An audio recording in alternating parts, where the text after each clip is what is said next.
السلام عليكم ورحمة الله وبركاته.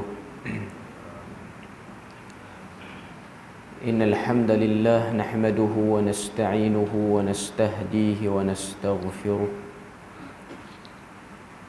ونعوذ بالله من شرور أنفسنا ومن سيئات أعمالنا.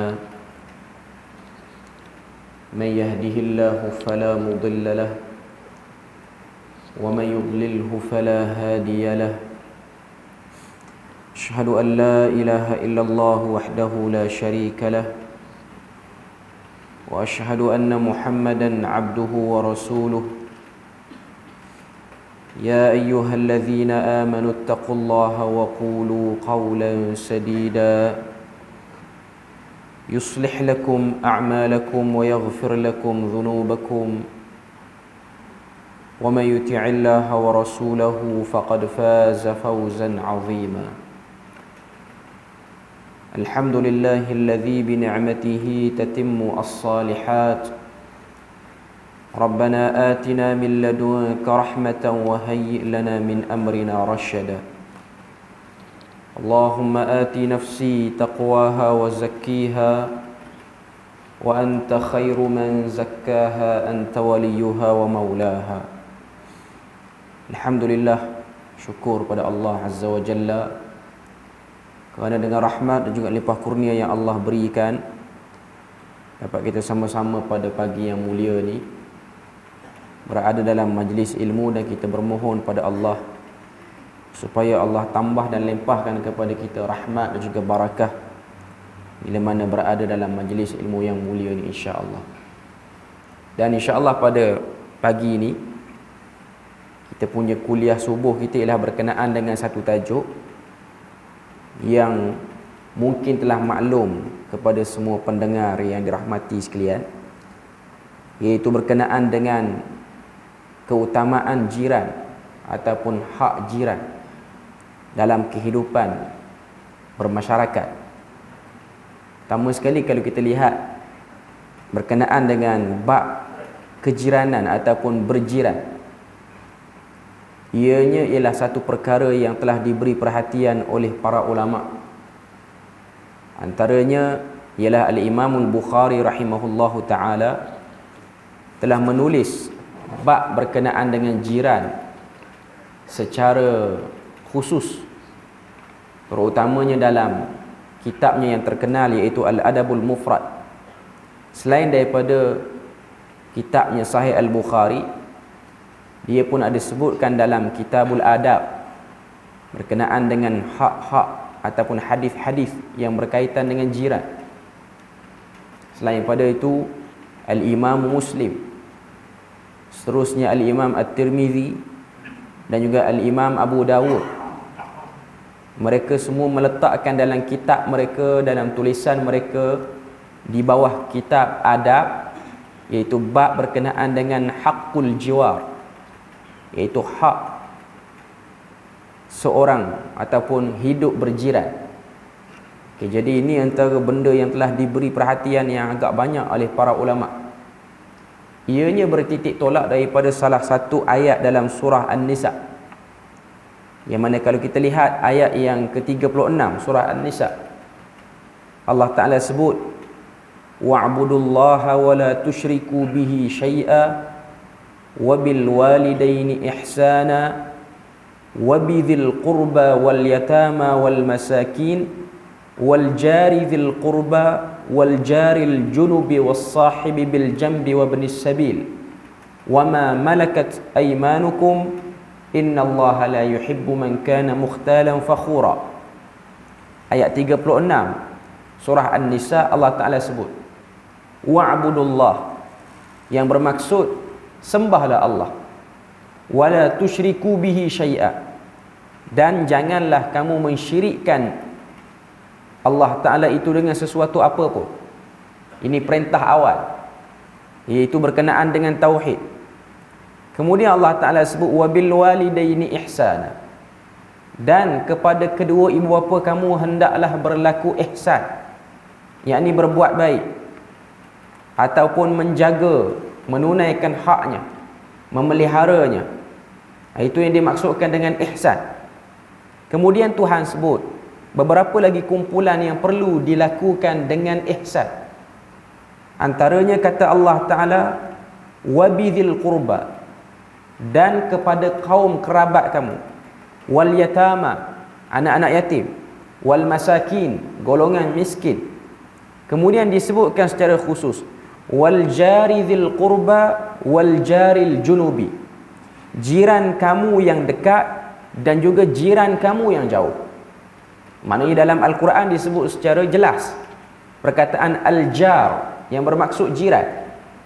Kalau kita lihat para ulama cuba mendefinisikan, mentarifkan siapakah yang dimaksudkan dengan jiran.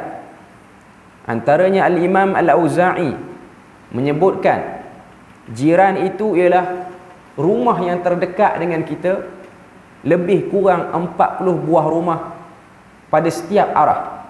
Maknanya arah depan, belakang, kiri dan kanan, merujuk kepada keadaan zaman tersebut. Tapi zaman kita ni kadang-kadang arah bawah dan atas pun ada rumah. Orang duduk rumah bangsa, rumah bertingkat, yang atas dan bawah itu pun jirannya. Dan ada sebahagian ulama lagi yang menyebutkan, antaranya Al-Imam Al-Qurtubi, dan juga yang disebutkan oleh Ali bin Abi Talib radhiyallahu anhu, yang mengatakan jiran itu ialah orang yang tinggal di suatu tempat yang manusia duduk dengan kumpulan yang ramai. Maknanya di satu kampung, di satu daerah mukim, bahkan mungkin di satu negeri, maka mereka itu ialah jiran secara umum. Dan ada sebahagian yang mengatakan jiran itu ialah mereka yang duduk bersebelahan dengan masjid. Dan ini agak terpencil sikit pandangan dia, tapi yang pastinya ialah jiran itu ialah orang yang hidup rapat dengan kita. Dalam Quran Tuhan sebut wal jari dzil qurba, berbuat ihsanlah kepada jiran-jiran yang dekat. Sebahagian para ulama kata al-jar al-qurba di sini jiran yang dekat, seperti mana yang disebutkan oleh Al-Imam Al-Qurtubi dalam kitab dia Al-Jami' li Ahkamil Quran, ataupun lebih terkenal dengan nama Tafsir Qurtubi. Dia kata al-jari dzil qurba ialah daripada al-qurba ataupun al-qarabah, iaitu ahli keluarga terdekat, merujuk kepada situasi cara kehidupan masyarakat Arab terdahulu, yang mana mereka ni kalau rumah yang dekat-dekat ni ialah daripada kaum kerabat, maknanya saudara sedaging, sama ada adik-beradik, pak saudara, mak saudara ataupun sepupu, maknanya yang ada pertalian sama keluarga daripada keluarga besar. Kemudian Allah Ta'ala sebut wal jaril junubi, dan juga kepada jiran yang jauh. Al-junubi dalam bahasa Arab maksudnya al-ba'du, yang bermaksud jauh. Sebab tu dalam definisi oleh Al-Imam Al-Qurtubi dia sebut al-jaril junubi ay fulanun ajnabi. Jiran yang jauh ini ialah yang tidak ada kena-mengena dengan kita dari segi kekeluargaan, tapi dia duduk dalam satu kejiranan yang sama. Duduk dalam satu kejiranan yang sama. Jadi bila mana kita lihat berkenaan dengan bagaimana Quran sebut, Quran jelaskan, Allah Ta'ala jelaskan, perlu kita melakukan, berbuat ihsan kepada jiran yang dekat dan juga jiran yang jauh, maka dia dah termasuk daripada perintah.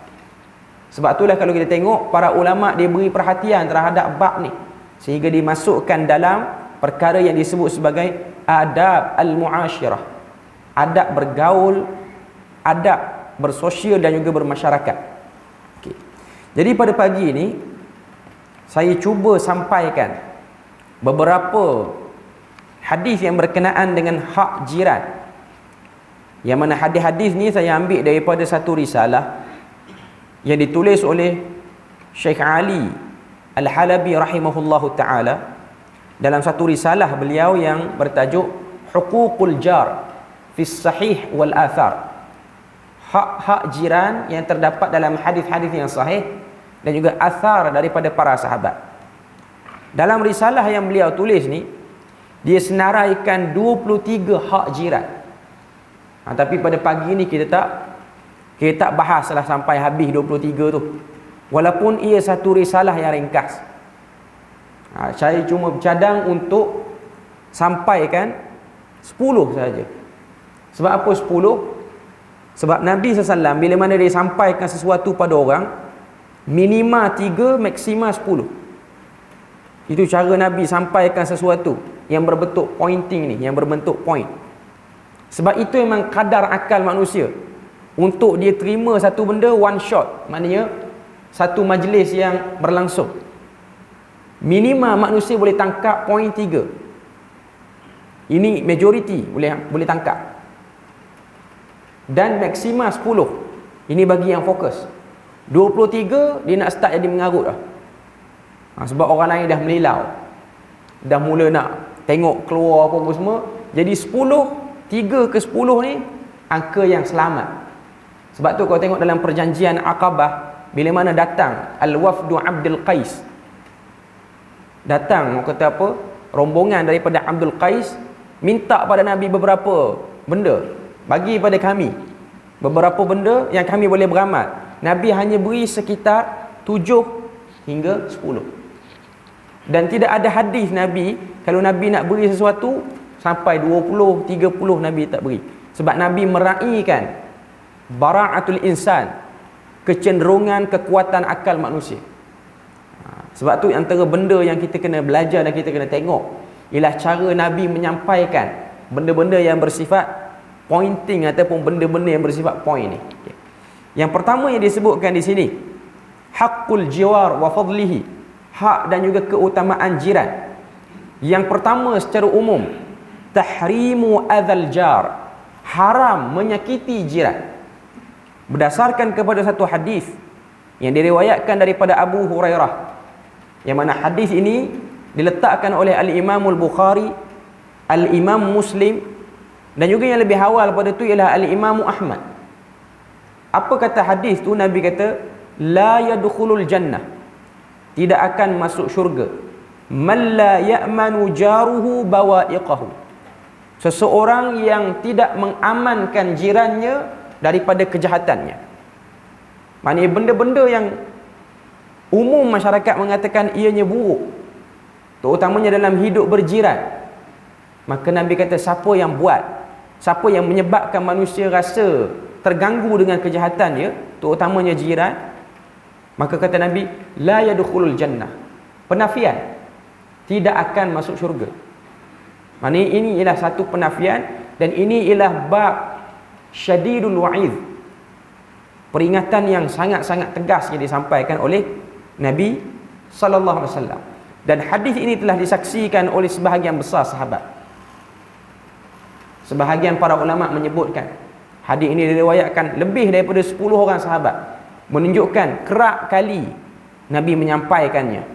Walaupun benda ni sebahagian orang dia rasa macam perkara syirik saja, maknanya benda yang umum masyarakat ketahui, tapi nak beritahu agama Islam, dia mengajar tentang perkara tersebut, dia memberi perhatian tentang perkara tersebut.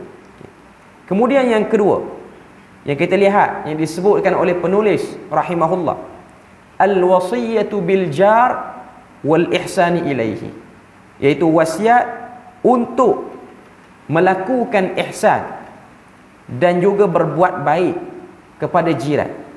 Ianya bertitik tolak daripada satu hadis yang diriwayatkan daripada Aisyah radhiyallahu anha, yang mana Aisyah ni kata, qala Rasulullah sallallahu alaihi wasallam, berkata Rasulullah sallallahu alaihi wasallam, ma zala Jibrilu yusini bil jari hatta dhanantu annahu sayuwarrithuhu. Apa maksud hadis ni? Hadis ni pun diriwayatkan oleh Bukhari dan Muslim.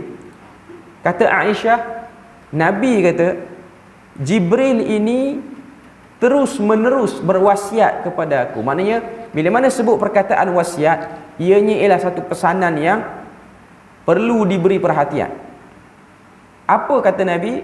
Jibril itu sentiasa berwasiat kepadaku untuk berbuat baik kepada jiran. Dan kata Nabi, hatta dhanantu an sayuwarrithu, sehingga aku menyangka jiran itu boleh menjadi ahli waris. Sebenarnya kalau kita tengok, memang dari segi hukum yang telah terangkat, hukum ni tak ada, dah dimansuhkan, iaitu hukum bolehnya jiran menjadi al-isabah. Al-isabah ni maksud dia apa? Keahlian untuk mewarisi harta daripada jirannya. Dah tak ada lah, hukum ni dah tak ada. Yang kita belajar dalam ilmu faraid ni, yang boleh mewarisi harta si mati ialah ahli keluarga terdekat secara umumnya. Dia tidak ada fulan ajnabi, orang lain. Tapi dulu zaman Nabi, peringkat awal, hukum ni masih lagi ada, jiran dia boleh mewarisi harta peninggalan jiran dia yang meninggal. Tapi benda ni sayangnya sudah dimansuhkan. Kalau ada lagi, ramai orang berjiran dengan rumah besar, sebab nampak bahagian tu ada sikit, walaupun tak banyak, tapi adalah bahagian dia. Tapi hukum tu telah dimansuhkan. Hukum tu telah dimansuh, ditukar dengan al-isabah al-jadidah, iaitu bahagian-bahagian baru daripada orang-orang yang berhak mewarisi harta. Okay. Jadi nak sebut kepada kita bahawasanya pesanan Jibril alaihi salam itu menunjukkan tentang tuntutan. Sebelum pada ni hadis Nabi yang pesan, ini Jibril yang pesan. Padahal Jibril itu bukan daripada jinsil insan, bukan daripada jenis manusia. Tapi Jibril memberi pesan tentang macam mana manusia ni dia ingin ni hidup harmoni. Jadi ini antara benda yang dipesan oleh Jibril. Kemudian yang ketiga yang disebutkan oleh penulis, dia kata sini ijabul la'nati limu'dhi jarihi. Maksud dia terkabulnya laknat terhadap orang yang menyakiti jirannya. Maknanya satu orang tu dia menyakiti, dia kacau jiran dia, ada orang laknat dengan sebab perbuatan dia yang menyakiti jiran, laknat tu laku, Tuhan dengar, malaikat pun dengar. Berdasarkan satu hadis yang juga diriwayatkan oleh Al-Imam Al-Bukhari dan juga Al-Imam Muslim. Tapi Al-Imam Al-Bukhari dia riwayatkan dalam kitab dia Al-Adabul Mufrad, dan diriwayatkan juga oleh Al-Imam Abu Daud daripada Abu Hurairah. Hadis ni agak panjang sikit, saya baca satu persatu hadis ni. Kata Abu Hurairah, jaa rajulun ila Nabi sallallahu alaihi wasallam. Telah datang seorang lelaki pada Nabi. Siapa lelaki ni tak diketahui. Al-muhim yang penting dia adalah daripada sahabat Nabi. Fashaka ilaihi jaran lahu. Lalu dia mengadu kepada Nabi perihal jirannya. Faqala Nabi, lalu berkata Nabi sallallahu alaihi wasallam kepadanya, thalatha marrat, 3 kali. Apa Nabi kata kepada dia? Isbir, isbir, isbir. Bersabarlah kamu di atas kerenah ataupun kelakuan jiran kamu ni, bersabarlah kamu, bersabarlah kamu. 3 kali. Thumma qala lahu fir rabi'ah aw ats-tsalitsah. Kemudian Nabi bersabda kepada orang tersebut pada kali yang keempat. Sebahagian riwayat kata fi ats-tsalitsah. Maknanya ini ada syak sikit daripada perawi. Tapi yang pastinya Nabi sambung balik lepas pada isbir tu. Apa Nabi kata? Itrah mata'aka fit tariq. Nabi kata keluarkan barang-barang yang ada dalam rumah kamu ke tepi jalan. Maknanya keluarkan daripada rumah, bagi nampak, bagi orang nampak kamu sedang keluarkan barang. Fafa'ala. Lalu lelaki itu pun balik buat macam mana yang Nabi suruh. Dia pun buat. Fayaqul faqala faja'ala an-nasu yamurruna bihi wa yaquluna malak. Bila mana orang tengok dia keluarkan barang-barang dia daripada rumah dia, dia keluarkan. Lepas pada dia mengadu pada Nabi masalah jiran dia, Nabi kata kamu sabar, cuma balik rumah nanti keluarkan barang perabot ke barang apa yang ada dalam rumah, keluarkan. Fafa'ala, dia pun balik buat. Maka orang-orang yang lalu lalang memerhatikan perbuatan tersebut. Lalu orang-orang ramai pun kata malak, apa yang dah jadi pada kamu? Fayaqulu adzahu jaruhu. Maka sebahagian besar orang dan dia sendiri pun kata, dia, yakni orang yang keluarkan barang daripada rumah tu, telah disakiti oleh jirannya. Faja'alu yaqulun, maka orang ramai yang lalu pun kata la'natullah, laknat Allah ke atas jiran yang jahat ni. Faja'ahu jaruhu, lalu datanglah jirannya, faqala, berkata jiran tu, rudda mata'ak, masukkanlah balik barang kamu dalam rumah kamu. La wallahi la uzika abada, demi Allah lepas pada ni aku tak akan lagi kacau kamu. Okay. Hadis ni tuan-tuan kena baca, kena dengar elok-elok. Takut ada yang tak puas hati dengan jiran balik praktik exactly sama. Okay. Dia macam ni hadis ni, bila mana Nabi SAW terima pengaduan ni, maka Nabi pun kata pada kawan tu, sabar kamu. Okay. Tapi walaupun sabar ni dia ada cara mengatasi yang berbeza-beza, bergantung pada masalah. Okay. Bila mana berkait dengan maslahat orang awam, sebab kehidupan berjiran ni lah ramai orang, Nabi kata kamu keluar kamu balik nanti, kamu keluarkan barang kamu. Okay. Kita kena tahu zaman tu rumah orang-orang Arab ni, rumah orang-orang masyarakat Arab, Muhajirin Ansar ni, rumah dia orang barang tak banyak. Maknanya setakat adalah tempat tidur ke, ataupun pinggan satu dua, ataupun bekas simpan makanan satu dua, keluarkan. Bila mana keluarkan tu orang perasan, maka orang-orang ramai pun tanya apa sebab. Maka dia kata azahu jarahu, aku telah disakiti, ataupun dia telah disakiti oleh jirannya, sehingga datang jiran tersebut dan akhirnya jiran tu minta maaf. Okay. Perbuatan Nabi ni hanya simbolik sebenarnya. Arahan Nabi ni, dia bukan arahan yang bermaksud literal, maknanya kena buat macam tu. Okay. Cuma merujuk pada keadaan zaman ni, cara nak tegur jiran ialah macam tu, dengan protes sikit bagi orang perasan dia ni perangai tak elok dalam kawasan ni, perangai kurang elok sikit dalam kawasan ni. Okay. Kalau nak amalkan zaman kita ni, nak keluarkan barang banyak dalam rumah, bukan sikit punya barang. Kalau keluarkan barang, Nabi suruh letak tepi jalan, tapi barang kita punya banyak sampai habis satu blok jalan tu pun mungkin. Okay. Poin dia ialah war-warkan buruknya jiran ni, tapi jangan mention nama, just war-warkan saja. Sebab benda ni boleh. Hari ni orang yang duduk dalam kejiranan, dia tak perlulah keluarkan barang.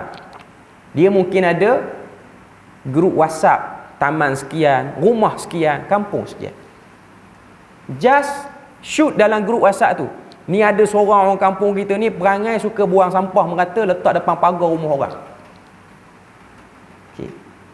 Lepas tu sebut samar pun okey. Lorong ni, rumah warna ni, teruk punya perangai. Dalam grup WhatsApp. Kalau dia ada, mungkin dia left lah grup tu. Okay. Ataupun tindakan yang sepatutnya seperti itulah sebenarnya. Maknanya perlu dimaklumkan. Hari ni kita ada badan berautoriti, maknanya ketua kampung ke, orang-orang yang ada autoriti, kena bagi tahu kesilapan dia. Okay. Cuma yang tidak boleh dijaminnya ialah penerimaan jiran tu. Maknanya bila mana orang tu, bila mana kita tegur, dia boleh terima ataupun tidak. Dia boleh terima ataupun tidak. Okay. Yang dalam hadis ni alhamdulillah boleh terima. Bila mana dia tengok kawan tu dia keluarkan barang, dia pun tolong kata pada kawan tu, rudda mata'ak, masukkan balik barang kamu, lepas pada ni aku tak ganggu dah kamu. Cuma zaman kita ni, kalau kita shoot satu orang, dia shoot kita balik. Cuma nak beritahu pada kita, hakikatnya benda yang berkait dengan masalah ni boleh dimaklum. Dia ada benda-benda yang tak elok, kita kena maklumkan. Dia ada benda-benda yang tak elok yang bersifat peribadi, tak ganggu orang, dia seorang dia je, yang tu kita tak peduli. Cuma kita nasihat. Cuma benda yang dah berkait dengan kejiranan. Sebab tu kalau tengok dalam kitab Nihayatul Muhtaj dalam mazhab Syafi'i, bab berkenaan dengan jiran dibahas. Hatta dalam kitab fiqh, juga dalam kitab akidah. Kau tengok. Contohnya Al-Qahtani dalam kitab dia Nuniyah Al-Qahtaniyah. Walaupun kitab tu ialah matan akidah, tapi disebut tentang isu kejiranan. Antara yang dia sebut ialah bila mana tanaman jiran telah memasuki kawasan jiran yang lain. Dia tak masuk, maknanya taklah pokok tu ditanam dalam tanah orang lain. Cuma mungkin dahannya pergi ke sebelah rumah orang. Pergi ke sebelah rumah orang. Maka hak kepada jiran itu potong dahan itu. Hukum asal potong pokok tanpa sebab ni haram. Asal dia. Sebab Nabi sebut dalam satu hadis, siapa-siapa yang potong pokok tanpa sebab, sawwabahullahu wajhahu ilan nar. Allah Ta'ala akan palingkan muka dia ke arah neraka. Potong pokok saja-saja. Tapi bila mana potong pokok ada masalah, contoh tanam pokok kelapa tinggi, masuk dah dalam pagar rumah orang, buah pula banyak, kemungkinan jatuh atas atap rumah orang tu tinggi. Bergaduh sama jiran sebab tak mau tebang pokok tu. Ini ialah bab yang ditekan, yang disebut dalam bab kejiranan. Bila mana tanaman dah mulai mengganggu orang, maka dia perlu buat sesuatu. Zaman kita ni lagi banyak lah, selain pada tanaman, haiwan peliharaan pun antara bab yang perlu diberi penekanan. Okay. Sebab tu, merujuk kepada situasi zaman kita ni, biasa orang pelihara apa? Kucing. Kucing ialah binatang yang berkeliling dengan manusia. Okay. Dan dia ada satu side negatif dia. Bila mana kita pelihara dia dan kita tak jaga dia, kucing ni dia ada satu sikap dia rebel. Dia akan memberontak sikit pada tuan dia. Jadi dia akan berak merata kat kawasan rumah. Okay. Dan mungkin dia akan pergi berak rumah jiran. Okay. Kalau dia tak berak rumah jiran pun, dia berak rumah kita pun, bau itu boleh mengganggu. Bau itu bab daripada mengganggu keamanan jiran, terutama yang duduk rumah perumahan yang tersusun. Anda bertanggungjawab terhadap peliharaan. Saya pun tak pasti, cuma benda ni saya selalu duduk nampak. Sebab orang kita ni dia ada sikap minat dengan kucing. Tak tahulah sebab mungkin dia beriman kucing ni ialah haiwan peliharaan Nabi. Dan ada orang duk percaya pelihara kucing ni sunnah Nabi. Ada. Hakikatnya dia tidak sunnah. Sunnahnya ialah berbuat baik kepada haiwan secara umum, walaupun haiwan tu bukan kita yang pelihara. Sebab tu ada orang dia pasanglah kepala dia, pelihara kucing ni menjemput rezeki, pelihara anak tak jemput rezeki. Benda ni dibincang bahkan di peringkat fatwa apa yang terbaru ni. Hukum beri makan kucing lebih daripada beri makan anak, terpaksa kena bincang sebab ada sikap manusia macam tu. Dia beli makanan kucing banyak. Makanan yang jenis Whiskas pun ada, wet food pun ada. Anak dia makan apa kat rumah dia tak peduli. Cuma dia duk fikir, saya beri makan kucing tu hang beri rezeki. Sebenarnya itu tipu daya syaitan kak. Yang patut kamu beri makan isteri dan anak kamu, itu yang akan beri rezeki. Ini yang disebut sebagai aulawiyat. Sebab tu manusia ni dia kadang terkalih ke tempat lain. Syaitan ni dia nak suruh kita buat jahat, dia tak suruh kita pergi naik kelab terus. Dia suruh kita lari satu darjah pun dah okey dah. Sebab tu ada orang, anak dengan bini kedekut, kawan dia belanja sampai 3-400. Tipu daya iblis. Termasuk juga dalam bab haiwan. Beri makan pada haiwan. Punya ramai kucing. Baguslah dengan kucing, tapi dengan jiran tak bagus. Antara kucing dengan orang, mana lebih kena aula? Orang. Sebab kucing, kalau tuan-tuan tak ada duit, tuan-tuan boleh hantar batu pahat kalau dia perlis ni. Sebab dah ada NGO yang cara buat tu.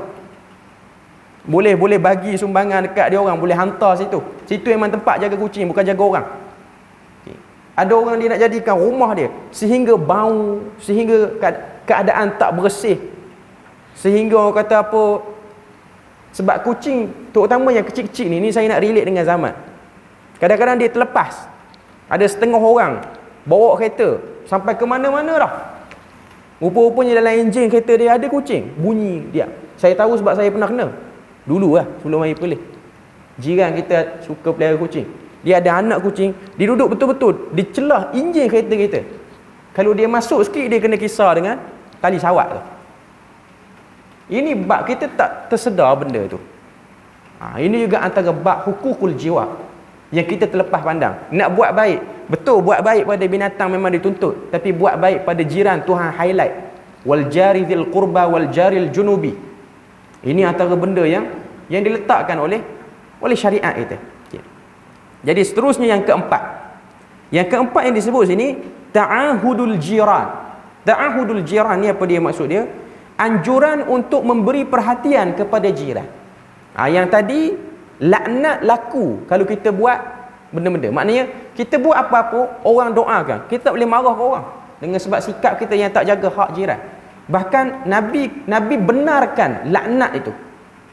Maknanya kalau ada orang laknat kerana sikap kita, laknat tu didengar. Ada orang kata apa peruntukan oleh Allah Ta'ala untuk mendengar jiran-jiran yang ternafi haknya. Kemudian yang keempat. Yang keempat yang disebut sini ta'ahudul jiran. Maksudnya beri perhatian kepada jiran. Hadis yang diriwayatkan daripada Abu Dzar radhiyallahu anhu. Abu Dzar kata, "Inna khalili awsani." Sesungguhnya kekasihku telah memberi wasiat kepadaku, yakni Nabi. Apa dia wasiat dia? Kata Nabi kepada Abu Dzar, dan hadis ini riwayat Muslim, "Idza tabakhta maraqan," apabila kamu memasak sayur ataupun apa-apa saja lauk, "fa'akthir ma'ahu," banyakkanlah kuahnya. "Tsummanzur ahla baitin min jiranik," kemudian lihatlah keluarga dari jiranmu. "Fa'asibhum minha bima'rufin," maka berilah mereka daripadanya dengan baik. Nabi kata bila mana kamu masak sesuatu, sup maraqan ni ialah sup sayur sebenarnya.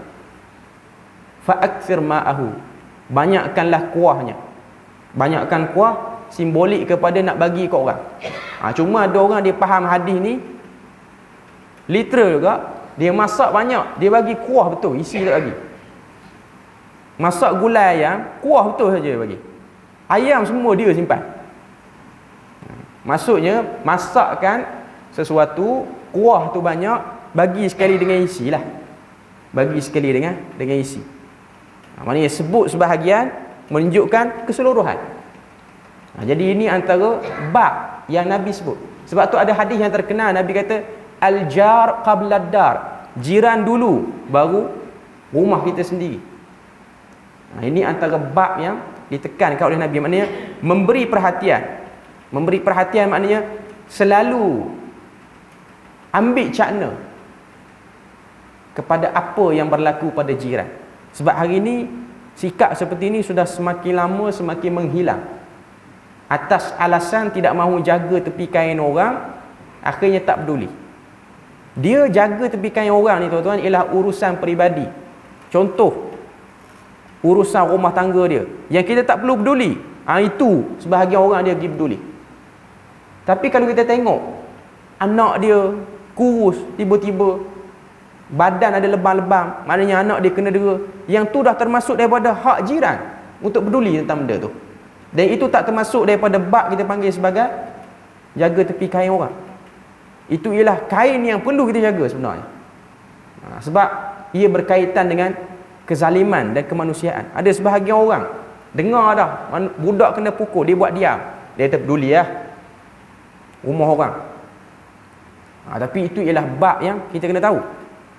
Sebab hari ni ada orang belah-belah pantai barat lah banyak kot, kena dera sampai seminggu, dah kering dah budak tu. Bahkan ada yang dah mati, tak peduli sebab atas alasan jiran tak mahu peduli. Sedangkan benda tu ada peruntukan dengan sebab negara kita ni dalam bab keadilan kanak-kanak dia tak macam negara lain. Dia ada tapi dia tak tinggi, tak macam belah Eropah. Sebab tu Eropah dia macam over sangat. Eropah ada setengah negara tak boleh panggil budak tu budak. Ada akta yang melarang dia. Kena panggil budak tu small adult, maknanya dewasa yang kecil. Sampai tahap tu. Dan memarahi anak-anak di hadapan khayalat. Orang kata apa? Umum. Marah depan umum. Benda tu boleh didakwa. Setengah-setengah tempat di Eropah. Tempat kita ni okey. Maknanya okey lagi lah walaupun benda tu dah dipandang satu pandangan yang agak pelik. Cuma nak sebut pada kita, inilah bab yang kita kena peduli. Ada sebahagian orang dia buat alasan tak mahu peduli, maka dia tak peduli. Seterusnya yang kelima yang disebutkan sini antara hak-hak jiran yang ada dalam ni ialah mutawa'atul jar. Toleransi. Mutawa'ah maksudnya toleransi. Berdasarkan hadis yang diriwayatkan oleh Abu Hurairah, yang mana hadis ni pun diriwayatkan oleh Bukhari dan Muslim. Kata Abu Hurairah, kata Rasulullah sallallahu alaihi wasallam, la yamna'anna ahadukum jarahu an yaghriza khashabahu ala jidarihi. Janganlah sekali-kali salah seorang daripada kalian melarang jirannya untuk meletakkan kayu di dindingnya. Okey. Hadis ni berkaitan dengan apa? Toleransi jiran. Toleransi jiran ni maksud dia apa? Bab pengurusan hak tanah. Contoh sebahagian orang, dia buat pagar, dia terlebih keluar. Itulah perbuatan yang tak elok. Kalau kita buat pagar, rumah, kejiranan, sambung rumah apa semua, pastikan apa yang kita buat tu banyak ke dalam tanah kita berbanding betul-betul di atas border tu. Jangan buat satu benda tu betul-betul atas border tu. Maknanya masuk ke dalam lagi. Sebab ada perangai sebahagian orang, dia buat bahagian rumah perumahan, dia pagar kawasan yang ada tar tu. Maknanya tar tu ialah kawasan jalan umum, tapi dia pagar juga. Mungkin dengan sebab posh parking dia tu kecil macam mana, dia buat grill siap. Ini perbuatan yang dilarang oleh Nabi. Perbuatan yang dilarang oleh Nabi. Sebab ia berkaitan dengan toleransi. Kadang-kadang sebahagian orang nak masuk jalan-jalan yang kecil, nak masuk tu payah dengan sebab ada orang sikap dia nak ambil jalan umum. Ada setengah-setengah tempat jalan pun kecil, nak pergi masjid mana-mana, side mirror tu kena lipat dengan sebab jalan tu kecil. Kenapa jadi kecil? Sebab sikap yang ni nak ambil sikit jalan umum, yang ni nak ambil sikit jalan umum. Ini yang dimaksudkan dengan toleransi. Kurangkan sikit kita ambil yang tanah orang, biarlah kita kurang sikit pun tak apa. Sebab ia berkait dengan percakapan orang. Kita pun tak suka orang bercakap apa punya perangai, punya nak kat tanah. Ini benda-benda macam kita sebut tadi, laku, laknat itu laku. Okay. Seterusnya yang keenam yang disebutkan sini, adamu adzal jar minal iman. Okay. Tidak menyakiti jiran itu ialah bab termasuk daripada iman. Daripada Abu Hurairah, daripada Rasulullah bersabda, barang siapa yang beriman kepada Allah dan hari akhir, fala yu'zi jarahu. Man kana yu'minu billahi wal yawmil akhir fala yu'zi jarahu. Siapa yang beriman pada Allah dan hari kiamat, maka jangan dia sakiti jiran dia. Maka itu ialah tanda keimanan, kesempurnaan iman. Sebab tu ada seorang sahabat berjiran dengan Majusi. Saya tak ingat nama sahabat ni, sebab duk cerita ni baru datang. Dia berjiran dengan Majusi. Rumah dia 2 tingkat. Maknanya rumah dia tu, rumah Majusi atas, rumah dia bawah. Majusi ni tiap-tiap hari dia akan alirkan saliran kumbahan dia yang akan jatuh pada rumah sahabat ni. Dan sahabat ni selalu pesan pada anak dia, pada waktu malam kita kambuh balik dia punya kumbahan tu. Okay. Dan dia buat, lama dia buat, puluhan tahun dia buat, sehinggalah dia tu jatuh sakit, sahabat tu, sakit yang menyebabkan dia wafat. Okay. Bila mana orang kata apa, dia tu dah nak wafat, sakit dengan sebab nak wafat tu, jiran dia yang atas ni, yang Majusi ni, concern dengan dia. Maknanya dengar orang sakit dia pergi.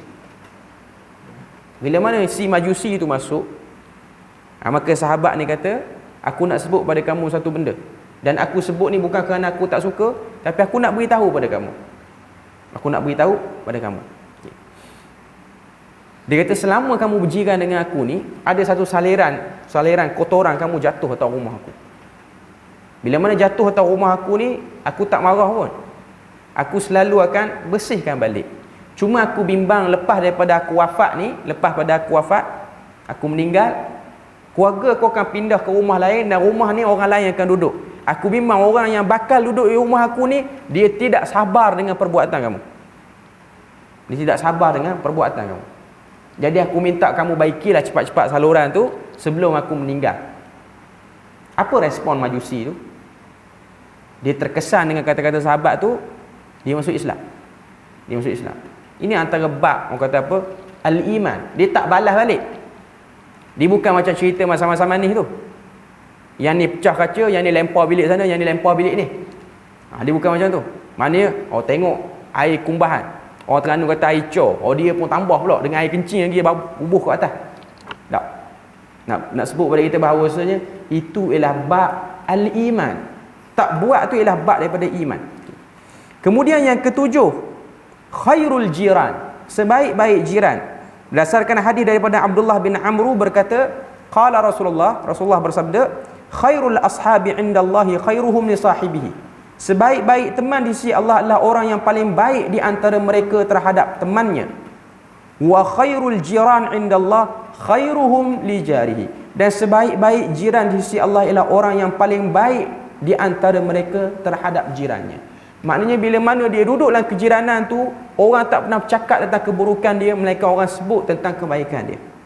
Itu ialah petanda kepada kebaikan. Sebab tu ada satu hadis, satu orang sahabat ni, dia orang start bercakap tentang kebaikan dia, dia bimbang sebab dia takut benda tu menghapuskan amalan dia. Menghapuskan amalan dia. Kalau saya tak silap, sahabat ni ialah Abu Dzar Al-Ghifari. Dia jumpa Nabi, ya Rasulullah, aku takut orang nak bercakap kebaikan aku ni.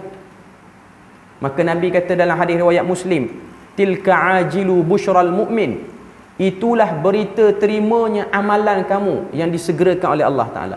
Bila mana orang dah start cakap kebaikan kita dalam keadaan kita sembunyikan, itu dulu kena faham. Ada sebahagian orang, kalau pakai hadis ni boleh cerita ke orang kebaikan, bukan. Kita dah sembunyi tapi orang perasan. Tuhan jadikan ada mata yang terperasan kebaikan kita, dan orang bercakap. Nabi kata tilka ajilu, itulah berita amalan kamu, Tuhan dah beri pahala, tapi Tuhan nak cepat beritahu pada kamu, aku dah beri pahala ni, aku jadikan orang bercakap kebaikan itu. Walaupun kebaikan tu disembunyikan. Kemudian yang ke-8, la qalila min adzal jar, tidak ada istilah buat jahat pada jiran ni sedikit. Apa saja buat jahat walaupun sedikit pada pandangan kita, ianya ialah besar implikasinya. Hadis yang diriwayatkan daripada Abdah bin Abi Lubabah, dia kata, Rasulullah kata, la qalila min adzal jiran, tidak ada sedikit dalam menyakiti jiran.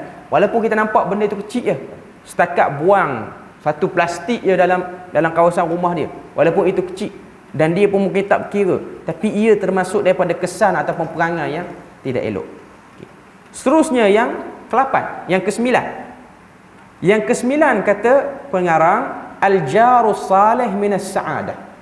Jiran yang baik ini ialah daripada kebahagiaan, daripada benda-benda yang seronok. Berdasarkan satu hadis riwayat daripada Sa'ad bin Abi Waqqas, yang mana Nabi beritahu kepada Sa'ad, Nabi kata arba'un minas sa'adah, 4 perkara ni daripada kebahagiaan. Yang pertama, al-mar'atus salihah, isteri yang saleh. Ini ialah kebahagiaan bagi seorang manusia, bagi lelaki lah, bagi perempuan, suami yang saleh. Wal maskanul wasi', rumah yang luas. Rumah yang luas ni maksud dia apa? Lapang dada. Masuklah rumah tak serabut. Ada orang rumah luas tapi dia tu sempit dada, tengok. Ada orang rumah kecil, 2 bilik, kadang-kadang 1 bilik, tapi dia tak sabar duduk tempat kerja tu nak balik cepat walaupun rumah kecil je. Sebab ada sesuatu yang menarik dan melegakan dia. Itu yang dimaksudkan dengan al-maskanul wasi'. Itu yang kedua. Yang ketiga kata Nabi, al-jarus salih, jiran yang baik, daripada bab kebahagiaan. Dan yang keempat, ala-ala dah sebut hadis ni kena sebut semua lah, wal markabul hani, iaitu kenderaan yang baik. Kenderaan yang baik ni lah kenderaan yang senang, tak buat masalah.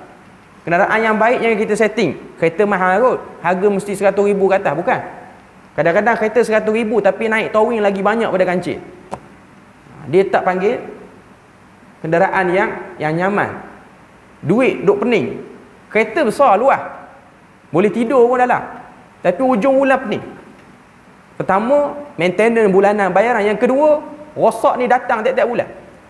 Itu yang disebut sebagai al-markabul hani, iaitu kenderaan yang orang kata apa, yang selesa dan yang nyaman. 4 benda ni kalau ada pada manusia, daripada kebahagiaan. Isteri ataupun pasangan yang baik, yang saleh ataupun salihah. Lepas tu dia ada tempat tinggal yang melegakan dada dia, menteramkan perasaan dia, jiran yang baik, dan yang keempat, kenderaan yang elok. Kemudian Nabi sambung hadis tu, Nabi kata wa arba'un minasyaqa, 4 perkara daripada kesengsaraan. Al-jarusu, jiran yang buruk, wal mar'atusu, isteri yang buruk, wal maskanud dayyiq, tempat tinggal yang menyempitkan dada, wal markabusu, dan juga kenderaan yang tidak membantu penunggangnya ataupun pemandunya. Okay. Seterusnya yang terakhir perbahasan kita ni, al-ihsan lidzil jiwar, berbuat baiklah kepada jiran. Okay. Berdasarkan hadis yang diriwayatkan daripada Abu Hurairah, kata Nabi, kun wari'an, kata Nabi, jadilah engkau orang yang wara', wala takun abdan nas, jangan kamu menjadi takun abdan nas, kun wari'an takun abdan nas, jadilah kamu orang yang wara', maka kamu akan menjadi orang yang paling kuat beribadah. Wa kun qani'an, jadilah kamu orang yang qanaah, merasa cukup. Takun ashkaran nas, kamu akan jadi orang yang paling bersyukur. Wa uhibba lin nas ma tuhibbu li nafsi, cintailah sesama manusia itu sebagaimana engkau mencintai dirimu sendiri. Nescaya kamu akan menjadi manusia ataupun seorang mukmin yang baik. Kemudian Nabi sebut dalam hadis tu, Nabi kata, wa ahsin mujawarata man jawarak, kamu berbuat baiklah kepada jiran kamu, nescaya kamu akan menjadi muslim.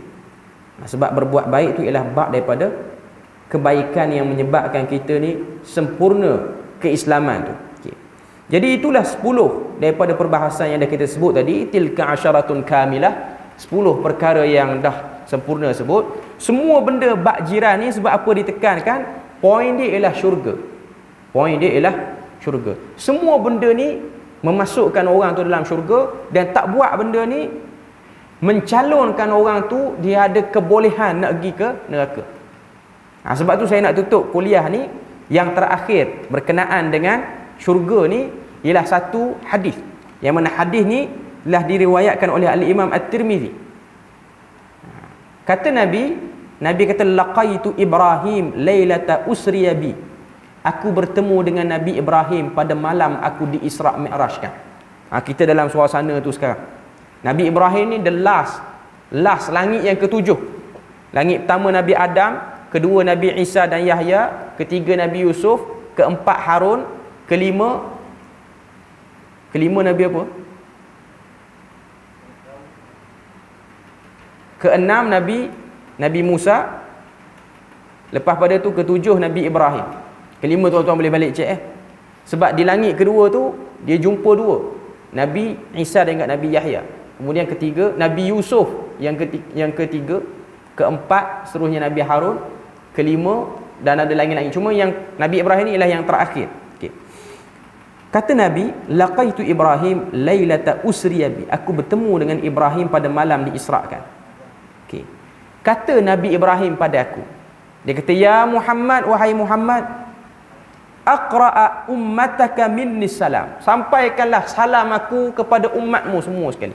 Nabi Ibrahim kata pada Nabi Muhammad malam ni diisrakan. Wa akhbirhum, dan beritahu mereka, annal jannata tayyibah, syurga itu luar biasa, sangat-sangat luar biasa, baik dan luar biasa. Turbatuhu tayyibah wa azbuhul ma, tanahnya tanah yang elok dan airnya sangat sedap, kata Nabi Ibrahim. Wa annaha qi'anun, dan sesungguhnya tanah dalam syurga ni ialah qi'an. Qi'an ni maksudnya tanah yang elok, bila mana kita pijak tu dia sedap. Nak sebut tentang nikmat syurga tu. Wa anna ghirasaha subhanallah walhamdulillah wala ilaha illallah wallahu akbar, dan tanamannya terdiri daripada subhanallah, alhamdulillah, wala ilaha illallah wallahu akbar. Nak sebut pada kita apa? Nabi Ibrahim ni dia pesan pada Nabi Muhammad supaya beritahu pada umat semua sekali, syurga ni ialah tempat yang kamu jangan anggap benda ni lebih kurang. Sebab tu kalau kita cerita tentang jiran, bila mana dalam hadis tu kata buat baik dapat syurga, buat jahat dapat neraka, ia bukan sekadar nak bagi hidup selesa di dunia, tapi ianya ialah satu jambatan yang sedang dibina ke arah akhirat. Jadi jadilah kita manusia yang baik, jadilah kita jiran yang baik. Moga Allah Ta'ala menjadikan kita orang yang tercalon sebagai ahli syurga. Jadi setakat itu saja saya punya perkongsian pada pagi ini dalam kuliah subuh kita ni. Moga Allah Taala beri rahmat dan berkat. Subhanakallahumma wa bihamdik, asyhadu an la ilaha illa anta wa astaghfiruka wa atubu ilaik. Wassalamualaikum warahmatullahi wabarakatuh.